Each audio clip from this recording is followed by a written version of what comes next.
लखन दो बंधुबर, रूपशील बलधाम। मख राखऊ सब साखी जगु, जीते असुर संग्राम।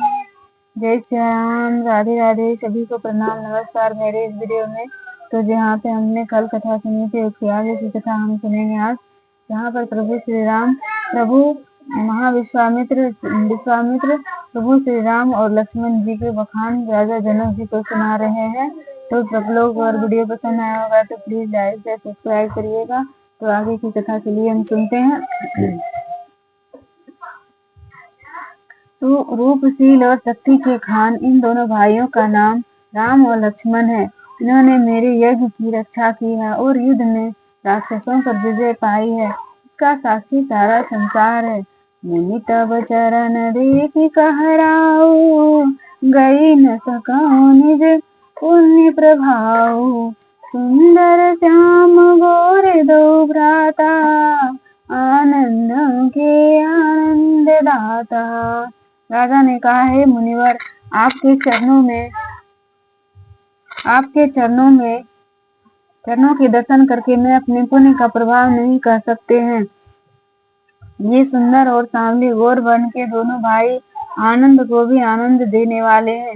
इनके प्रीति परस पर पावनी, कहीं न जाय मन भाव सुहावनी।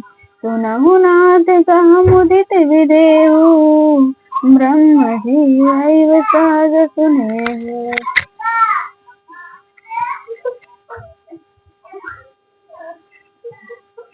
हम दोनों भाइयों का आपस में प्रेम इतना पवित्र है कि उनका वर्णन नहीं किया जा सकता। प्रसन्न होकर राजा जनक ने कहा, है स्वामी, ब्रह्म और जीव के समान इसमें स्वाभाविक प्रेम है।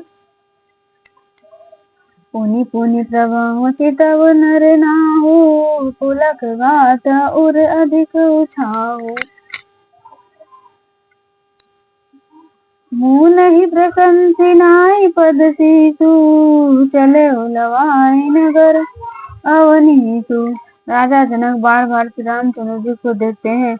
उनका शरीर पुलकायमान हो जाता है और हृदय में अत्यंत उत्साह का संचार होने लगता है। फिर मुनि विश्वामित्र की प्रशंसा कर उनके चरणों पर शरीर नवाकर राजा उन्हें नगर के भीतर ले चले। सुंदर सदन सुखद सब काला, तहाँ बासुले दीन बुआला।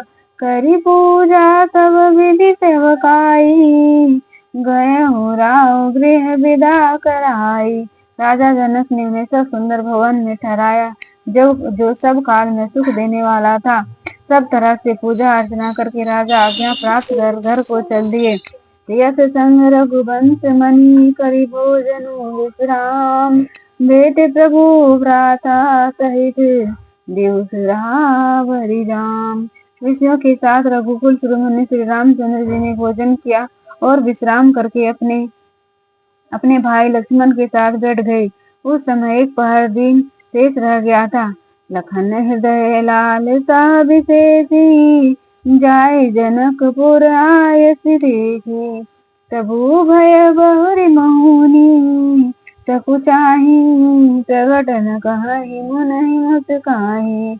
लक्ष्मण जी के हृदय में जनकपुरी को देखने की बड़ी लालसा उत्पन्न हुई, परंतु श्री रामचंद्र जी के डर से और मुनि के संकोच से प्रकट रूप से कुछ कह नहीं सके, परंतु मन में मुस्कुरा रहे थे। राम मनुज मन की गति जानी, भगत वत्सलता है लानी।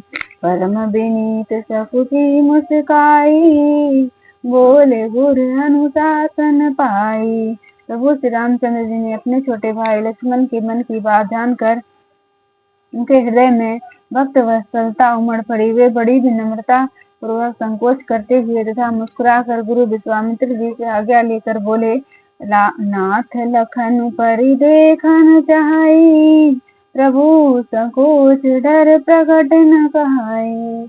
जो राहुर आय तुम्हें पावे, नगर दिखाई तुरंत ले आवे।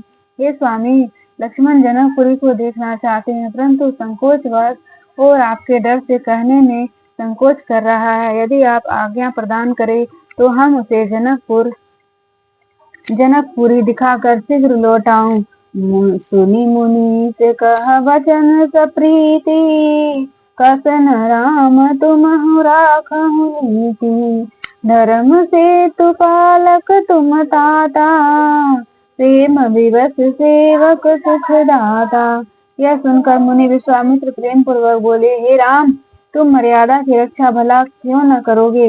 हे तात, तुम धर्म की मर्यादा के रक्षक हो और प्रेम के वशीभूत होकर सेवकों को सुख प्रदान करते हो। जाय देखी आवहु नगरी, सुख निधान दो भाई। करहु सुबल सबके नयन, सुंदर बदन दिखाए। सुख के धाम तुम दोनों भाई जनक नगरी को देख आओ और अपना मनोहर चेहरा दिखाकर नगर वासियों के नेत्रों में को सफल करो। मुनि पद कमल बंदी दो भ्राता, चले लोक लोचन सुखदाता। बालक वृंद देखी अति शोभा, लगे संग लोचन मनु लोभा। सब लोगों के वासियों को नेत्रों के सुख पहुँचाने वाले दोनों भाई मुनि विश्वामित्र के चरण कमलों की वंदना करके नगर को देखने चले। वे जहाँ जहाँ भी गए उनकी सुंदरता देखकर बाल वृंद भी उनके साथ ही हो लिए, क्योंकि उनके नेत्र में मन मोहित हो गया था। पीत बसन परिकर कटि भाया, चारु चाप सर सोहत हाथा। तन अनुहरत सुंदर सुखोरी, श्यामल गौर मनोहर जोरी। वे पीताम्बर पहने और कमर में कमरबंद और तरकस बांधे हुए थे। उनके हाथों में धनुष बाण शोभायमान था। शरीर की सुंदरता को और बढ़ाने के लिए चंदन की खोर लगा रखी थी। उनकी श्याम और गौर्ण वर्ण की मनोहर जोड़ी थी। हे हरि कंदर बाहु विशाला, उर्धरि रुचिर नाग मणिमाला। सुभग सोन सरसी रहु लोचन, वदन मयंक ताप त्रिमोचन। उनके कंधे सिंह के समान ऊंचे थे, भुजाएं लंबी थी, गले में बड़ी ही सुंदर गज मुक्ता की माला थी। उनके कान सुंदर थे, उनके नेत्र लाल कमल के समान थे तथा चंद्रमा के समान मुख तीनों तापों से मुक्ति दिलाने वाला था। जय श्री राम, श्री राम, जय श्री राम। राधे राधे, सभी को प्रणाम नमस्कार।